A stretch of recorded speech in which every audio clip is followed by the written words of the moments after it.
ఉత్తరం దక్షిణం అని తేడా లేకుండా సూర్యుడు చెలరేగిపోతున్నాడు. యావత్ దేశం ఎండల బారిన పడి మలమలా మాడుతోంది. దేశ రాజధాని ఢిల్లీ నిప్పుల కుంపటిలా మారింది. ఢిల్లీలో గరిష్ట ఉష్ణోగ్రతలు నమోదవుతున్నాయి. 46 డిగ్రీల పైనే ఉష్ణోగ్రతలు నమోదవుతున్న పరిస్థితి ఉంది. దీంతో భారత వాతావరణ విభాగం ఢిల్లీ, హర్యానా, చండీగఢ్లలో ఆరెంజ్ అలర్ట్ జారీ చేసింది.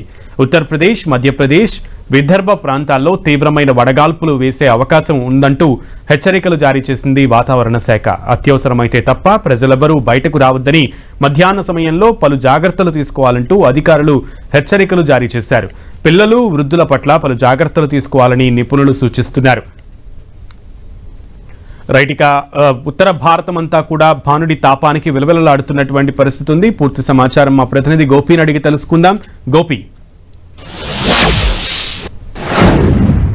సునీల్, ఉత్తర భారతదేశంతో పాటు దక్షిణ భారతదేశంలో కూడా ఇటు సూర్యుడి ప్రభావం చాలా స్పష్టంగా కనపడుతుంది. దాదాపు 46 డిగ్రీల పైనే ఉత్తర భారతదేశంలో పలు ప్రాంతాల్లో ఉష్ణోగ్రతలు నమోదవుతున్నాయి. ముఖ్యంగా ఢిల్లీ, హర్యానా, పంజాబ్, మధ్యప్రదేశ్, రాజస్థాన్ లో ఈ ఎండ తీవ్రత చాలా 46 డిగ్రీల పైనే ప్రతిరోజు కూడా నమోదవుతుంది. ఇక రాత్రి వేళ కూడా హీట్ వేవ్స్ ప్రవహిస్తూ ఉన్నాయి. ప్రతిరోజు కూడా అనేక మంది కూడా ఇబ్బందులు పడుతున్నారు. ముఖ్యంగా పిల్లలు, వృద్ధుల పట్ల పలు జాగ్రత్తలు తీసుకోవాలంటూ కూడా నిపుణులు సూచిస్తున్నారు. అత్యవసరం అయితే తప్ప మధ్యాహ్నం వేళ బయటికి వెళ్ళొద్దంటూ కూడా ఇటు అధికారులు సూచిస్తున్నారు. ఐఎండీ పలు రాష్ట్రాలకు కూడా కీలకమైన హెచ్చరికలు జారీ చేయడం జరిగింది. ఇటు మధ్యప్రదేశ్, రాజస్థాన్ కు రెడ్ అలర్ట్ ను కూడా జారీ చేశారు. విదర్భాల్లో కూడా గరిష్టంగా ఉష్ణోగ్రతలు నమోదయ్యే అవకాశాలు ఉన్నాయనేది కూడా వాతావరణ శాఖ అయితే హెచ్చరికలు జారీ చేస్తుంది. ఢిల్లీలో ప్రతిరోజు కూడా అంటే దాదాపు గత 4-5 రోజులుగా కూడా 46 డిగ్రీల పైనే ఉష్ణోగ్రతలు నమోదు అవుతూ ఉండడంతో అధికారులు కూడా పలు జాగ్రత్తలు తీసుకుంటున్నారు. ఇటు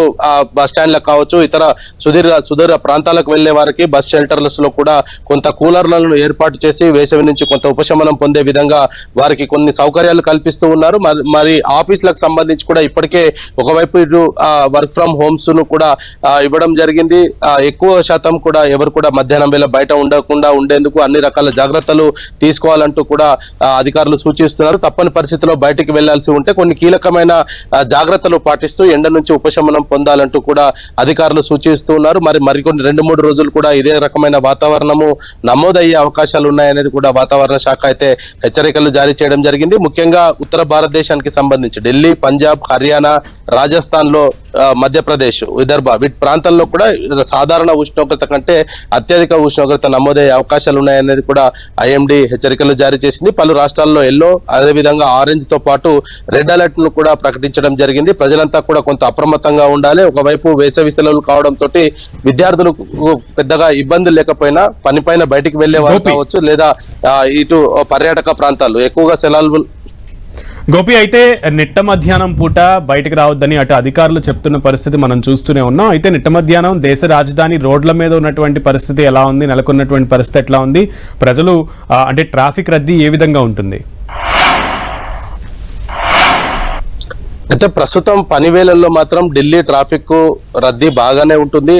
కానీ అంటే ఈ సెలవులు ఇవ్వడంతో, స్కూళ్లకు సెలవులు ఉండడంతో కొంత విద్యార్థులకు సంబంధించిన ట్రాన్స్పోర్టేషన్స్ కొంత తగ్గినప్పటికీ సాధారణంగా అయితే మధ్యాహ్నం వేళ కూడా ఢిల్లీలో ట్రాఫిక్ అధికంగానే ఉంటుంది. అయితే కొన్ని సూచనలు అయితే ఇప్పటికే ఐఎండీ అధికారులు చేయడం జరిగింది. ఢిల్లీ ప్రభుత్వం కూడా కొన్ని కీలకమైన నిర్ణయాలు తీసుకోవడం జరిగింది. బస్ షెల్టర్స్ కావచ్చు, రైల్వే స్టేషన్స్ కావచ్చు, లేదా ఇతర ప్రాంతాలకు వెళ్లే వారు ఎక్కడైతే వెయిట్ చేస్తారో వాళ్ళందరికీ కూడా కొంత వేసవి నుంచి ఉపశమనం పొందేందుకు కూలర్ల ఏర్పాటుతో పాటు మంచినీటి ఏర్పాటును కూడా ఎక్కడికక్కడ ఏర్పాటు చేయడం జరిగింది. అనేక ప్రాంతాల్లో కూడా హీట్ వేవ్స్ వీసే అవకాశాలు ఉన్న నేపథ్యంలో స్ట్రీట్ పైన పడుకునే వాళ్ళు కావచ్చు, స్ట్రీట్ వెండర్స్ కూడా కొన్ని కీలక సూచనలు ఢిల్లీ ప్రభుత్వం చేయడం జరిగింది. ప్రజలు కొంత అప్రమత్తంగా ఉండడము, అవసరమైతే తప్ప బయటికి వెళ్లకుండా ఇళ్లలోనే ఉండడంతో కొంత ఈ వేసవి వేడితోటి అంటే కొంత ఈ డిహైడ్రేట్ అయ్యే అవకాశాలు ఉన్న నేపథ్యంలో వాటన్నిటి నుంచి ఉపశమనం పొందేందుకు కొన్ని సూచనలు కూడా చేయడం జరిగింది. ప్రతి ఒక్కరు గొడుగుతో పాటు వాటర్ బాటిల్ ను కూడా క్యారీ చేయాలనేది కూడా